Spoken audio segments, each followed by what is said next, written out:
महापालिकेतर्फे महिलांसाठी अनेक उपक्रम राबवले जातात। त्यापैकी 30 साठी स्वच्छतागृह हा उपक्रम प्रामुख्याने महिलांना सुसज्ज आणि स्वच्छ असं स्वच्छतागृह मिळावं यासाठी जो आहे राबवण्यात आलेला होता। आणि याच पार्श्वभूमीवर दादर येथील जी नॉर्थ वॉर्डमध्ये असणाऱ्या दादर चौपाटी येथे गुलाबी रंगाची स्क्रॅपमध्ये केलेली बस ही खास करून 30 साठी स्वच्छतागृह म्हणून त्याचं जे आहे मॉडिफाय ती करण्यात आलेली आहे।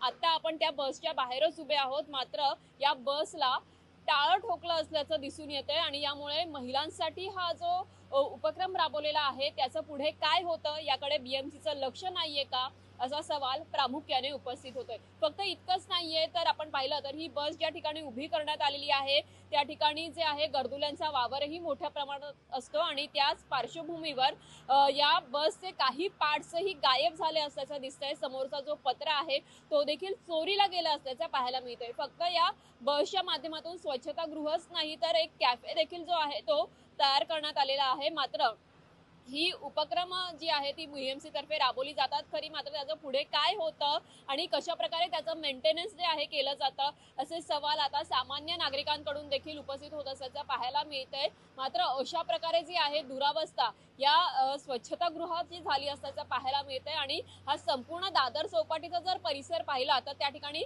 एकही स्वच्छतागृह हे महिलांसाठी नाहीये।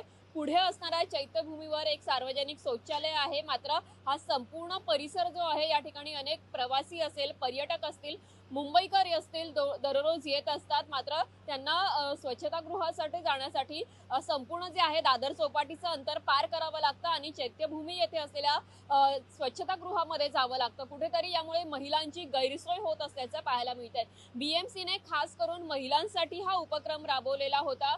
30 साठी स्वच्छतागृह, टॉयलेट फॉर शी असं त्यामध्ये मेन्शन करण्यात आलेलं होतं। मात्र अनेक जे आहे सार्वजनिक ठिकाणी या बसेस गुलाबी रंगाच्या खास ज्या स्क्रॅपमध्ये केलेल्या आहेत त्याचा पुनर्वापर जो आहे करण्यात आलेला होता आणि त्याचा वापर करून अनेक सार्वजनिक ठिकाणी खास महिलांसाठी हे स्वच्छतागृह जे आहे तयार करण्यात आलेलं होतं, ठिकठिकाणी ठेवण्यात आलेलं होतं। मात्र दादर चौपाटी येथील या बसची दुरावस्था झालेली असल्याचं दिसून येते आणि अनेक पार्ट्सही याचे चोरीला गेलेले आहेत। त्यामुळे स्वच्छतागृह ठेवलंय खरं, मात्र जायचं कुठे कसं हा सवाल उपस्थित होतोय। येथे येणारे पर्यटक जे आहे ते अशा प्रकारचे प्रश्न विचारत असल्याचंच दिसून येते। मात्र ही संपूर्ण जी आहे परिस्थिती पाहता बीएमसीचं किंवा या वॉर्डमध्ये असणारा जी नॉर्थ विभागाचं याकडे लक्ष नाहीये का, किंवा कशा प्रकारे याचा जो आहे वापर पुढे केला जाणार, याचं मेंटेनन्स कसं केलं जाणार हे पाहणं देखील तितकंच महत्त्वाचं असणार आहे। लोकमत मुंबईसाठी मुक्ता लोंढेचा रिपोर्ट, दादर।